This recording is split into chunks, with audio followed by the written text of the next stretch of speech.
Hello, I'm Dave Hopkins. I'm the Chief Exec of the Timber Trade Federation, and I am here at the Building Centre with Kat Scott, a coordinator of the Architects Climate Action Network, to talk about climate change and tropical timber ahead of our timber design competition, which is going to happen here, and it's called Conversations About Climate Change. Kat has been gathering questions around this subject from the ACAN network, and I hope that they can shed light on the importance of governance in tropical forests, and particularly the FLEGT timber licensing framework. So if anything in this conversation inspires you, don't forget to enter the competition, and you can find out more on the Building Centre website at buildingcentre.co.uk. And at that point, I'll say take it away, Kat, please. Thank you. So I'm coordinator, as already said, of the Where the Wild Things Aren't group at ACAM, and we're interested in ecological regeneration and I suppose respecting wild things. But also I've got a really active interest in zero carbon and embodied carbon in particular. So I suppose tropical hardwood is a bit of a surprise topic to be talking about now. I think we can take for granted the use of responsibly sourced, sustainably sourced timber in construction is one of the key solutions for us getting towards a net zero carbon future.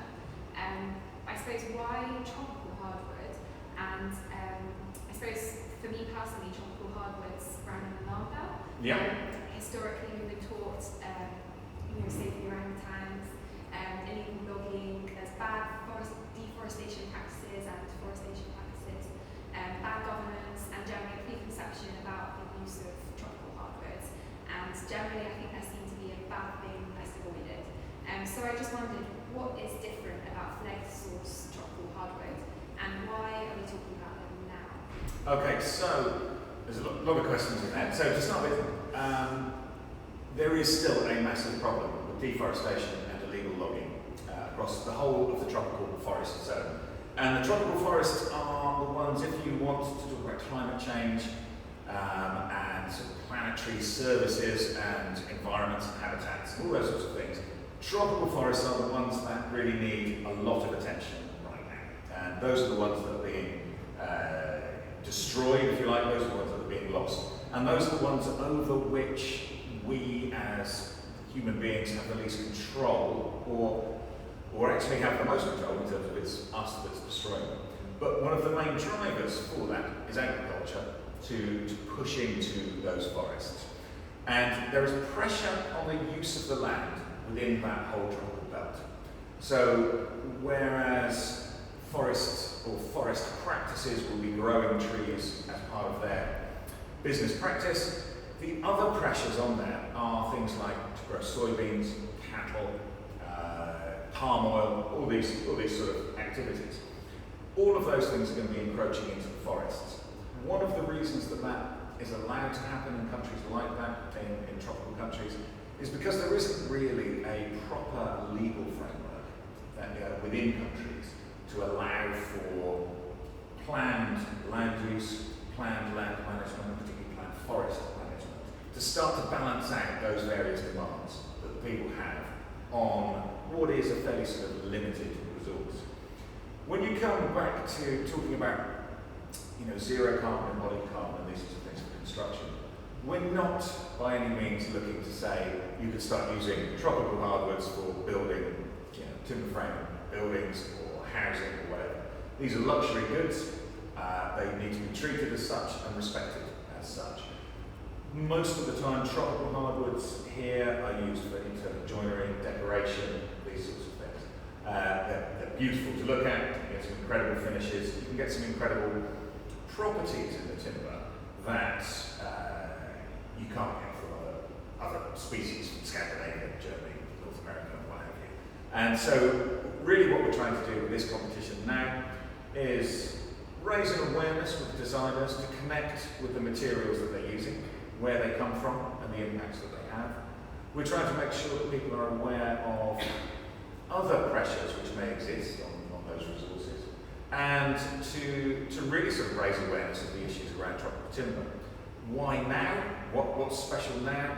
This November, the UK was meant to host the COP26, UN climate change talks, which we were going to be playing an active role in. And forestry, people have, policymakers, governments and others, have woken up to the fact that forests are an essential part of reducing emissions. They suck carbon dioxide out of the air, they store it as wood, they're absolutely vital for a whole range of different kind of ecosystem services.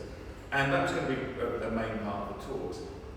We wanted to show that the timber production actually can be part of that solution by actively growing trees, managing the forests according to sustainable forest management practices. And there were two big policy worlds, if you like, two big policy frameworks covering tropical forests. One is called RED, or RED Plus, which is reduced emissions from deforestation and degradation of land.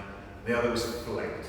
And the FLEGT is designed to kind of, it's a horrible acronym, and it's for Forest, Legality, Enforcement, Governance and Trade.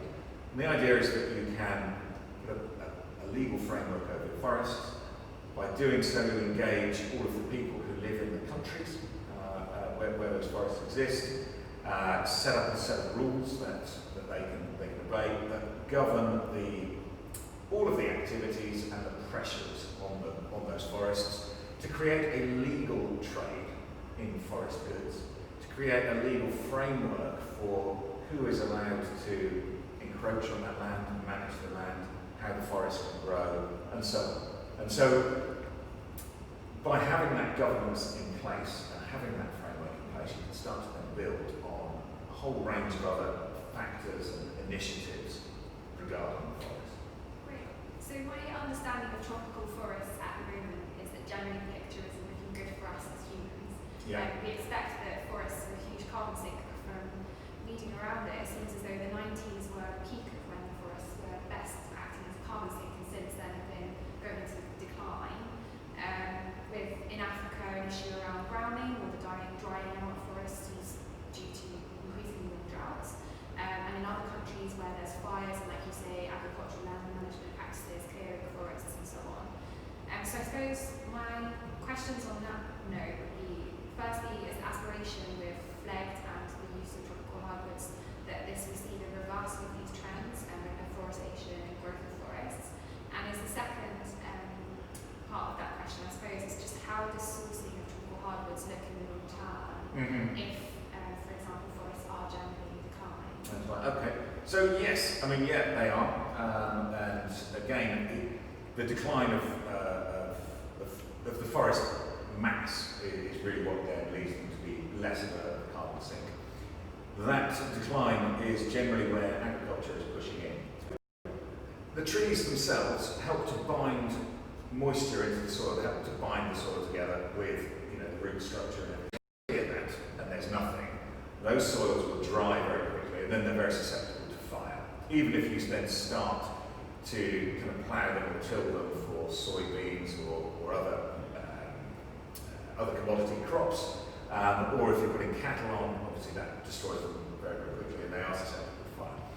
The FLEGT and the RED frameworks, particularly the FLEGT, by putting a governance structure over that, making that illegal to do that, obviously then can bring the power of the law within those countries against those people who are encroaching upon that and doing that.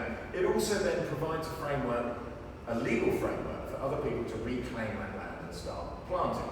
So a good example of that is in Ghana. There's a new member of the TTF called Mere Plantations, and they've taken advantage of both the FLEGT and the RED framework to look at the legal framework that is being developed in Ghana under the VPA process, sort of a legal partnership which leads towards the FLEGT process, and attract finance from the RED process to really help them to put in new plantations, to reclaim a lot of the degraded land that you talked about there that's dried out, and put new forests in place.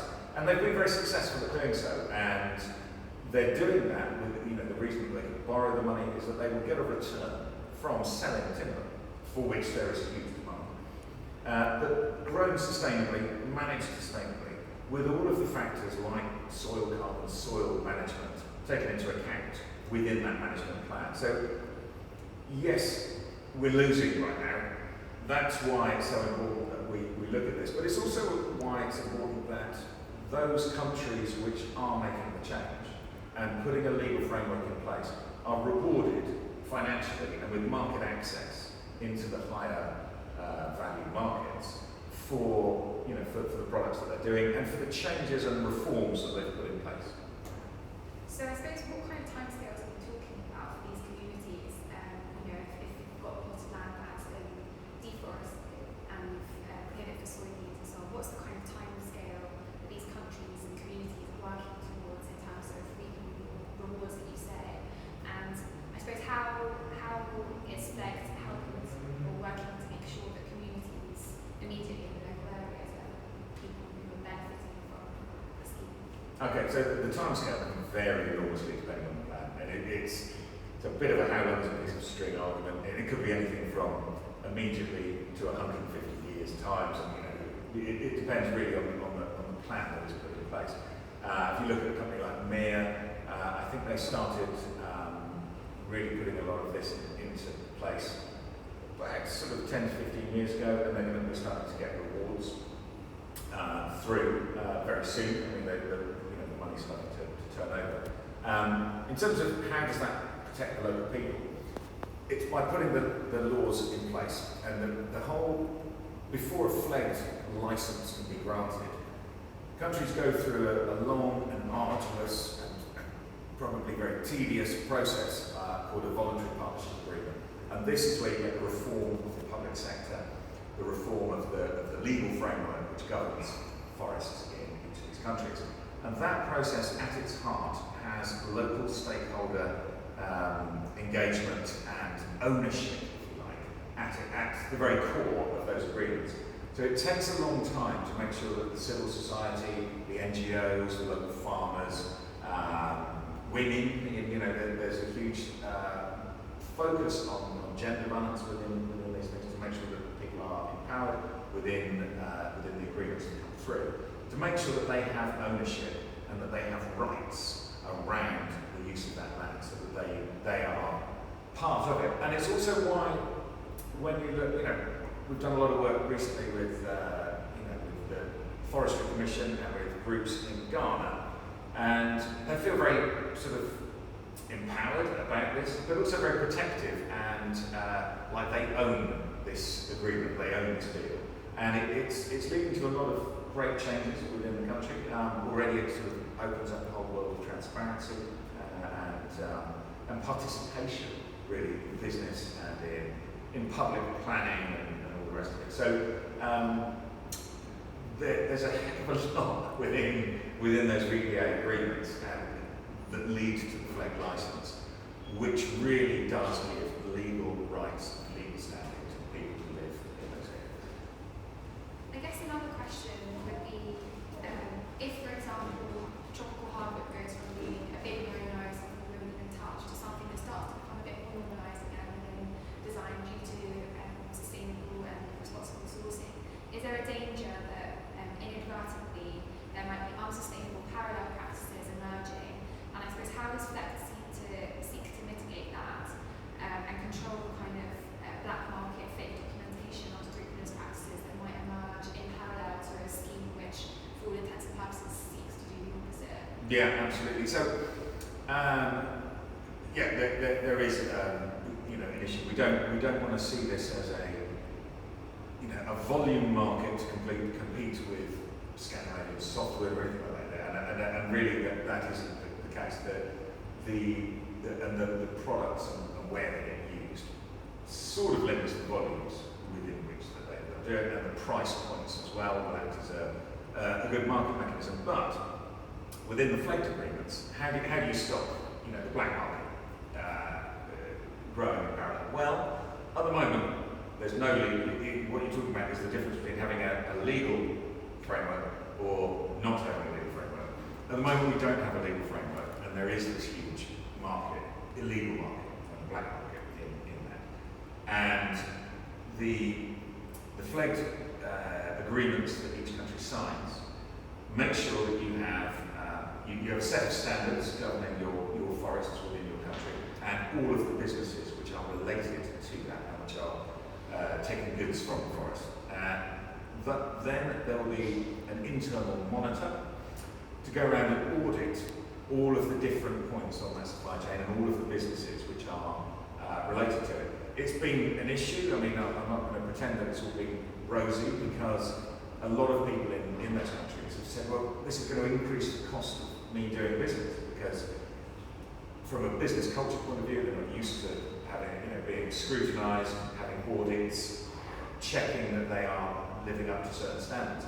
But that's what they have to do in order to get the FLEGT licence, or to make good on their VPA agreements. So, in so doing, they start to catch, if you like, the criminals.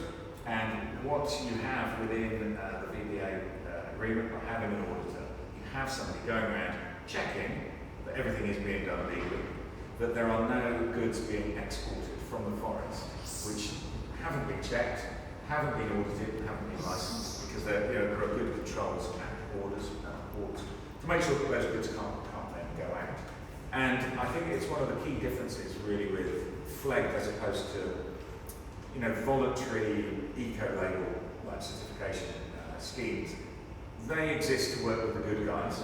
Okay, FLEGT almost exists to catch the bad guys. It's there for all of the businesses, not just the sort of select chosen few. And so it does then limit what can come in and out of different borders and get processed within that country, because it's specifically designed with illegal logging in mind to sort of stamp that out.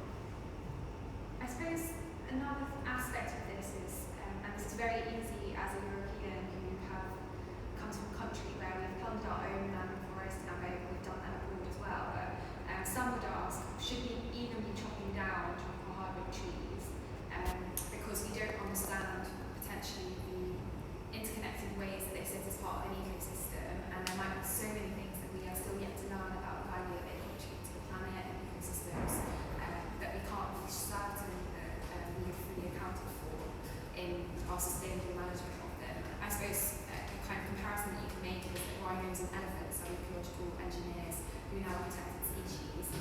Is it possible that tropical hardwood could be deemed the new ivory trade? Yeah, absolutely. And in a way, with all wildlife crime, illegal logging is linked with a lot of the wildlife crime.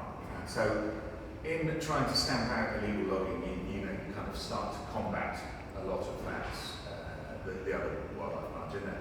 I think the difference here is that we don't live in an ideal world.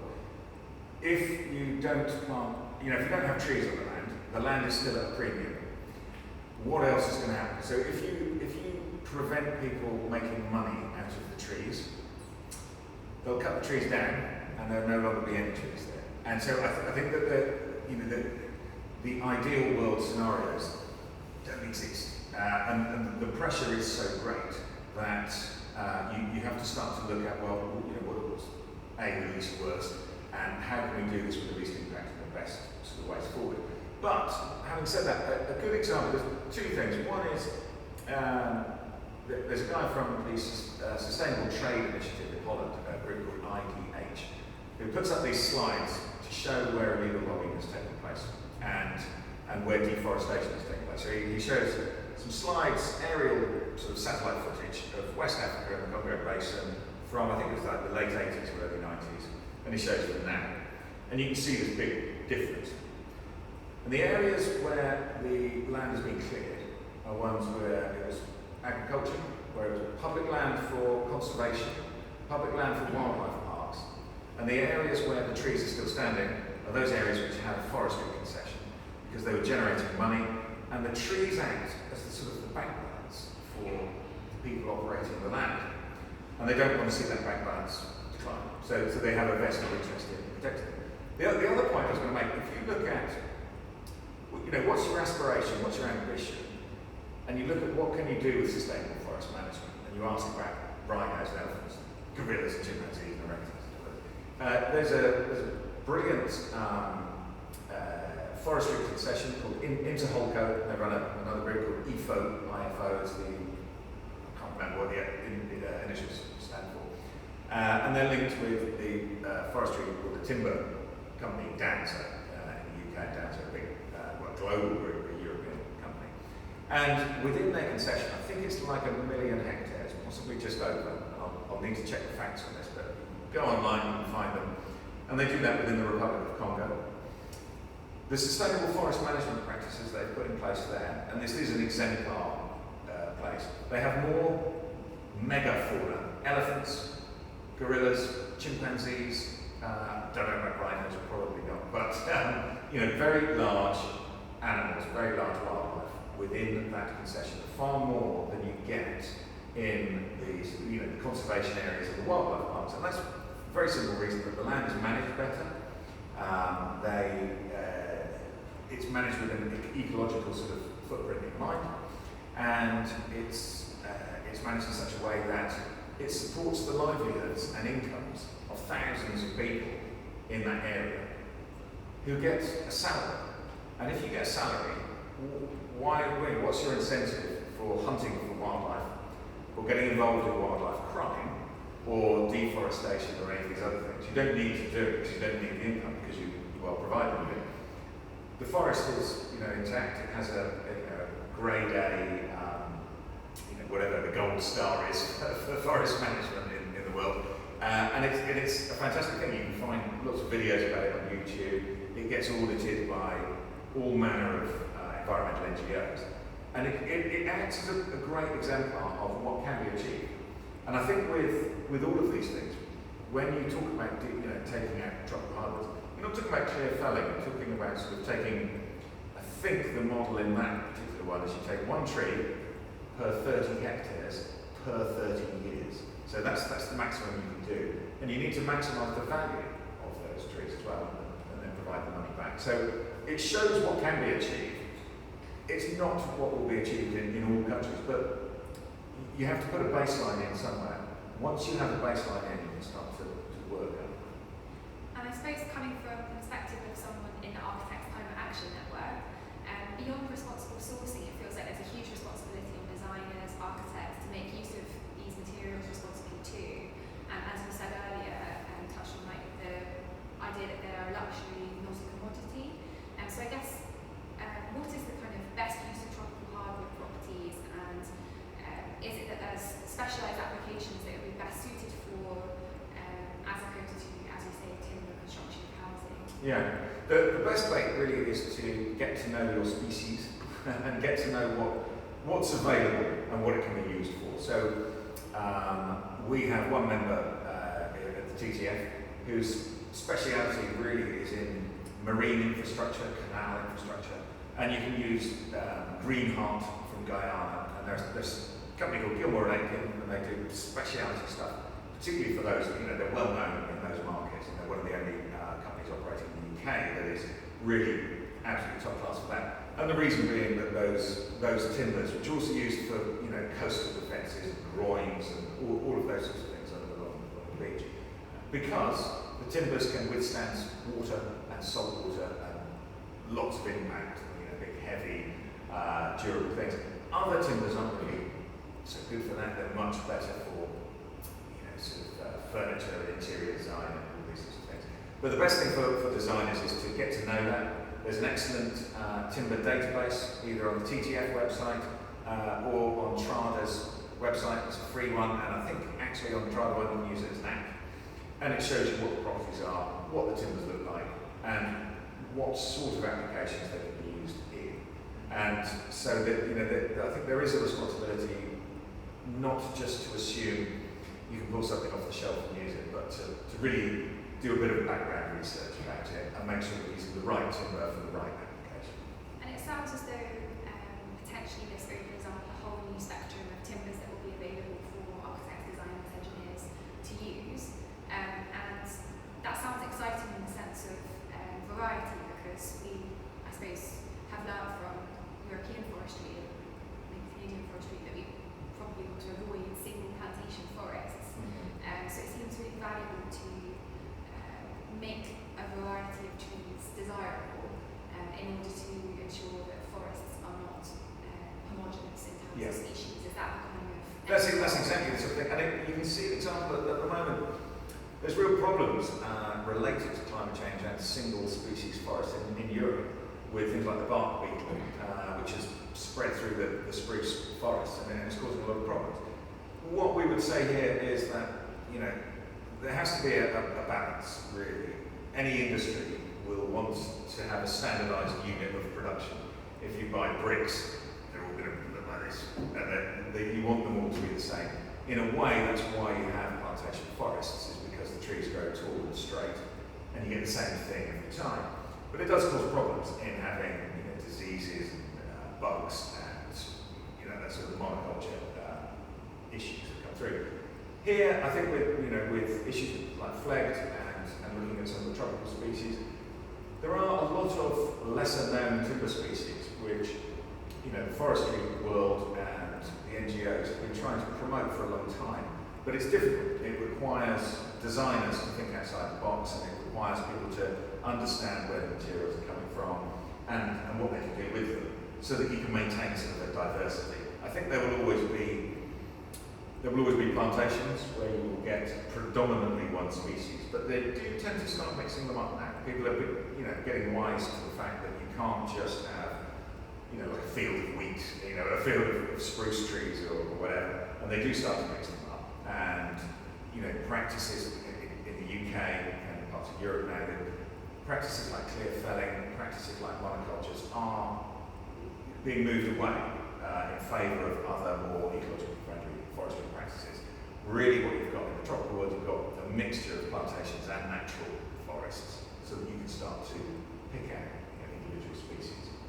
And if we say then this all sounds fantastic, at this point, how do you start to give confidence to designers, architects, that they are definitely specifying responsible source timbers, and how do we unlearn kind of our relationship with bad tropical hardwoods and move towards having a kind of healthier relationship with sustainably and ethically sourced tropical hardwoods?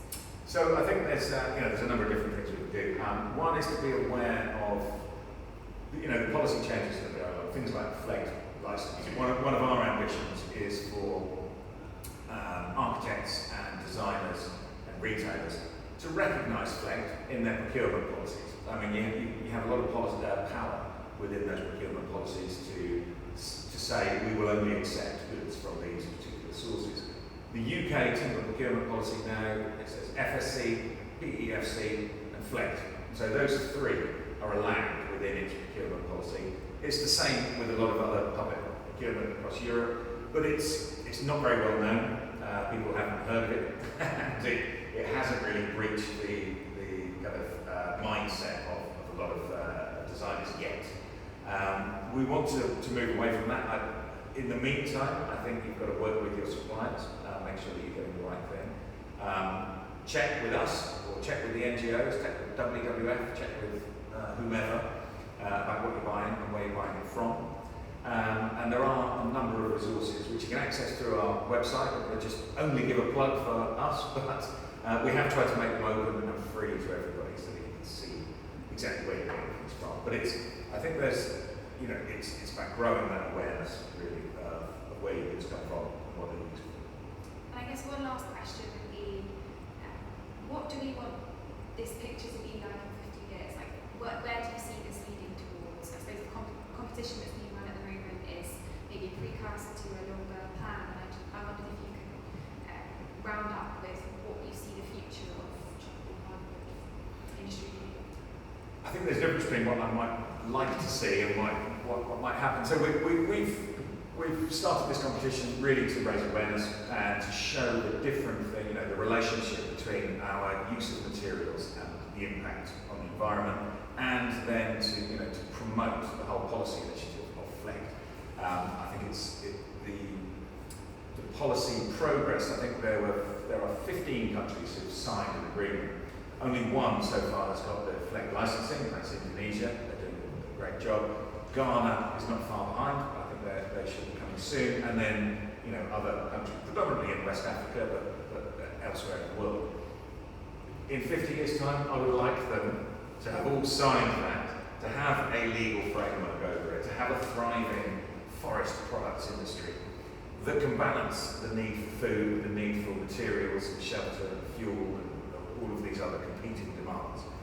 so that tropical belt is not just shrinking and drying out and burning, but is acting as a proper carbon sink across the world and growing in all of those countries and continuing to grow in 50 years' time. So that they're looking forward to 50 years when it's getting even bigger. So that's what we'd like, but you've got to start somewhere. It starts with the nitty-gritty governance. It starts with governance. Without a law in place, it's very difficult to achieve any of those next steps. That's great. Thank you so much for answering my questions. Thank you. Thank you.